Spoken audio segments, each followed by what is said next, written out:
যে সকল বিষয় আপনার হাতে নেই, আপনার মনও সেই সকল বিষয় থেকে মুক্তি পাওয়ার যোগ্য। আমরা অনেক সময় এমন সব বিষয় নিয়ে দুশ্চিন্তাগ্রস্ত থাকি যেগুলোর কন্ট্রোল আমাদের হাতে নেই। বিভিন্ন পরিস্থিতি, টাকা পয়সা, পরীক্ষার ফলাফল, এমনকি মানুষ।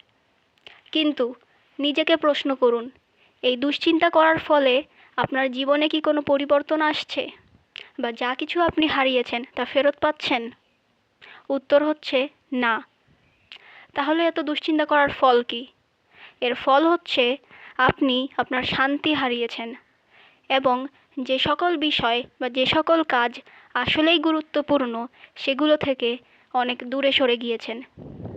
দুশ্চিন্তা করা বন্ধ করে দেওয়া মানে এই না যে আপনি হেরে গিয়েছেন। এর মানে হলো আপনি সম্পূর্ণভাবে আল্লাহর পরিকল্পনার উপর ভরসা করছেন, এটা জেনে যে সব কিছুর পেছনে কোনো না কোনো কারণ আছে এবং আল্লাহ হলেন উত্তম পরিকল্পনাকারী। তাই দুশ্চিন্তা করা বন্ধ করুন এবং আল্লাহর উপর ছেড়ে দিন। আসসালামু আলাইকুম।